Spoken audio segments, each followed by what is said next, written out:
Enable পুতুল নামটাই যথেষ্ট তাই না? শুনলেই কেমন যেন একটা গা ছমছমে ব্যাপার। আচ্ছা ভাবুন তো, যদি হঠাৎ শোনেন যে এই কুখ্যাত পুতুলটা তার জাদুঘরের কাচের বাক্স ভেঙে পালিয়েছে। ২০২০ সালে ঠিক এই খবরটাই কিন্তু ইন্টারনেটে একেবারে দাবানলের মতো ছড়িয়ে পড়েছিল। চলুন আজকে এই ভাইরাল গুজবের আদ্যপান্ত ব্যবচ্ছেদ করা যাক, আর এর পেছনের আসল সত্যিটা খুঁজে বের করা যাক। ভাবুন তো একবার, মাঝরাতে বন্ধুর কাছ থেকে ফোনে ঠিক এমন একটা মেসেজ এলো। ২০২০ সালের আগস্ট মাসে ঠিক এভাবেই কিন্তু হাজার হাজার মানুষের মধ্যে আতঙ্ক ছড়িয়ে পড়েছিল। একটা সাধারণ টেক্সট মেসেজ, কিন্তু তার পেছনের ভয়টা ছিল বিশাল। তো চলুন শুরুতেই ফেরা যাক সেই ঘটনায়, যা পুরো ইন্টারনেটকে রীতিমতো নাড়িয়ে দিয়েছিল। কিভাবে অ্যানাবেলের পালানোর এই গুজবটা তৈরি হলো আর এমনভাবে ছড়িয়ে পড়ল, সেটাই এখন আমরা দেখব।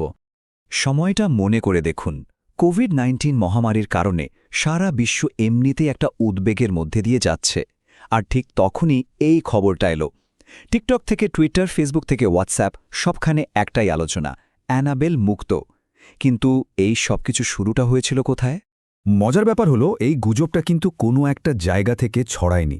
এটাকে বলা যায় একটা পারফেক্ট স্টর্ম। একদিকে কেউ একজন অ্যানাবেলের উইকিপিডিয়া পেজ এডিট করে লিখে দিল যে সে পালিয়েছে, অন্যদিকে ওয়ারেনদের জামাতার একটা পুরনো সাক্ষাৎকারের ভুল ব্যাখ্যা করা হলো। এর সাথে যোগ হলো মহামারীর কারণে বাড়তে থাকা টেনশন আর সোশ্যাল মিডিয়ার অ্যালগোরিদম। ব্যাস, যা হওয়ার তাই হলো, গুজব ভাইরাল। হ্যাঁ, এক কথায় বলতে গেলে পুরো খবরটাই ছিল ভুয়া। অ্যানাবেল তার বাক্স থেকে এক পাও নড়েনি। তাহলে প্রশ্ন উঠছে, এই গল্পের পেছনের আসল সত্যিটা কি? অ্যানাবেলের আসল পরিচয়টাই বা কি, যা সিনেমার চেয়েও বেশি অদ্ভুত? চলুন সেই দিকেই যাওয়া যাক। আমরা যে অ্যানাবেলকে চিনি, সে কি আসলেই তেমন দেখতে?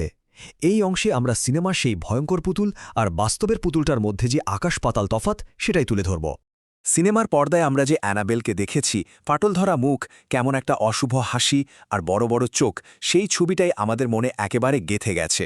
হলিউড তাকে ভয়ের এক মূর্ত প্রতীক হিসেবেই তৈরি করেছে, কিন্তু এটাই কি আসল অ্যানাবেল? এই প্রশ্নটাই আমাদের নিয়ে যাবে মূল গল্পের দিকে। পর্দার আড়ালে থাকা আসল পুতুলটার পরিচয় জানার জন্য প্রস্তুত তো? আর এটাই হলো আসল সত্য। বাস্তবের অ্যানাবেল আসলে একটা সাধারণ র্যাগিডিয়ান ডল, একেবারে কাপড়ের তৈরি, বোতামের চোখ আর উলের চুল। ভাবা যায়, সিনেমার সেই ভয়ঙ্কর পোর্সিলিনের পুতুলের সাথে এর কোনো মিলই নেই। হলিউড স্রেফ ভয়টাকে আরও বেশি করে উস্কে দেওয়ার জন্য এর চেহারাটাই আমূল বদলে দিয়েছিল। তাহলে প্রশ্ন হলো, এই সাধারণ দেখতে পুতুলটাকে ঘিরে এত ভয়ঙ্কর একটা কিংবদন্তি তৈরি হলো কিভাবে? এর উত্তর পেতে হলে আমাদের ফিরে যেতে হবে ১৯৭০ সালে প্যারানর্মাল ইনভেস্টিগেটর অ্যাড এবং লরেন ওয়ারেনের সেই বিখ্যাত কেসটির কাছে। গল্পটার শুরু কিন্তু খুব সাধারণভাবেই হয়েছিল। ডোনা নামের একজন নার্সিং ছাত্রী তার মায়ের কাছ থেকে জন্মদিনে পুতুলটি উপহার পান। কিন্তু কিছুদিন পরেই অদ্ভুত সব ঘটনা ঘটতে শুরু করে। পুতুলটা নিজে নিজেই এক ঘর থেকে অন্য ঘরে চলে যেত, অদ্ভুত সব চিরকুট পাওয়া যেত, আর শেষে ডোনার এক বন্ধু শারীরিকভাবে আক্রান্ত হয়। তখনই ওয়ারেনদের ডাকা হয়। ঘটনাগুলো ধীরে ধীরে আরও ভয়ঙ্কর রূপ নিচ্ছিল। প্রথমে শুধু পুতুলটার অবস্থান বদলাত, তারপর আমাদের সাহায্য করো লেখা চিরকুট পাওয়া যেতে শুরু করল, যা আরও রহস্যময় ছিল, কারণ ওই ধরনের কাগজ তাদের ঘরেই ছিল না। আর সবকিছুর চূড়ান্ত পর্যায়ে ছিল লুর ওপর শারীরিক আক্রমণ, যা প্রমাণ করে দিয়েছিল যে ব্যাপারটা আর সাধারণ নেই।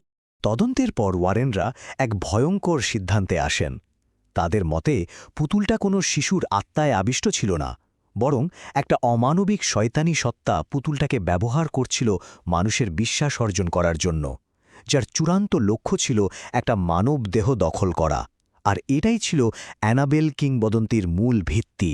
কিন্তু প্রশ্ন হল, কেন এই গল্পটা, এমনকি সেই পালানোর গুজবটাও আমরা এত সহজে বিশ্বাস করে ফেলি? চলুন এবার এই ভয়ের পেছনের মনস্তত্ত্বটা একটু বোঝার চেষ্টা করা যাক। হরর সিনেমাগুলো কিন্তু আমাদের মনকে এক বিশেষ উপায় তৈরি করে দেয়। যেমন ধরুন এই ছবিটার কথা। দ্য কনজুরিংয়ের মতো সিনেমাগুলো ক্রুশের মতো পবিত্র প্রতীককে উল্টে দিয়ে বা শক্তিহীন করে দেখায়। এতে আমাদের মনে থাকা সুরক্ষার ধারণাটা ভেঙে যায়, এবং যা আমাদের ভরসা দেওয়ার কথা সেটাই ভয়ের কারণ হয়ে দাঁড়ায়। এর পেছনে বেশ কিছু মনস্তাত্ত্বিক কারণ কাজ করে। প্রথমত, একটা শিশুর নিষ্পাপ খেলনা যখন শয়তানের রূপ নেয়, এই ধারণাটাই আমাদের অস্বস্তিতে ফেলে দেয়। দ্বিতীয়ত, সিনেমার পুতুলটা আনকেনি ভ্যালিতে পড়ে, অর্থাৎ এটা দেখতে প্রায় মানুষের মতো কিন্তু পুরোপুরি মানুষও নয়। এই সামান্য পার্থক্যটাই আমাদের মনে একটা তীব্র অস্বস্তি তৈরি করে। আর সবশেষে, যখন হাজার হাজার মানুষ একই কথা বলে, তখন সোশ্যাল প্রুফের কারণে আমাদেরও সেটা সত্যি বলে মনে হতে থাকে। তো সবশেষে চলুন দেখি এই পুরো ঘটনা থেকে আমরা কি শিখতে পারি। কারণ এটি শুধু একটা ভুতুরে পুতুলের গল্প নয়, এটা ভুল তথ্যের এই যুগে আমাদের সবার জন্য একটা সতর্কবার্তাও বটে। গুজবটা ছড়িয়ে পড়ার সাথে সাথেই ওয়ারেনদের জামাটা টনি স্পেরা, যিনি এখন অ্যানাবেলের তত্ত্বাবধায়ক, তিনি সঙ্গে সঙ্গে একটা ভিডিও প্রকাশ করেন। সেখানে তিনি অ্যানাবেলকে তার কাঁচের বাক্সের ভেতরে দেখিয়ে পরিষ্কারভাবে জানিয়ে দেন যে পুতুলটা কোথাও যায়নি, সম্পূর্ণ সুরক্ষিত আছে। আর এটাই ছিল সেই গুজবের কফিনের শেষ পেরেক। এই ঘটনাটা আমাদের সমালোচনামূলক চিন্তাভাবনার গুরুত্ব শিখিয়ে দেয়। যে কোনো ভাইরাল খবর বিশ্বাস করার আগে এই চেকলিস্টটা মনে রাখা যেতে পারে। খবরটার উৎস কি, কোনো অফিসিয়াল বিবৃতি আছে কি, অন্য নির্ভরযোগ্য সূত্রগুলো কি একই কথা বলছে। আর সবসময় মনে রাখতে হবে, অসাধারণ দাবির জন্য কিন্তু অসাধারণ প্রমাণেরও প্রয়োজন হয়।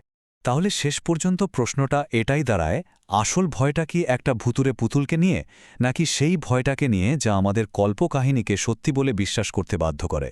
এই ডিজিটাল যুগে যেখানে সত্যি মিথ্যের ফারাকটা ক্রমশ ঝাপসা হয়ে আসছে, হয়তো দ্বিতীয় ভয়টাই অনেক বেশি বাস্তব। ভাবনার বিষয়, তাই না?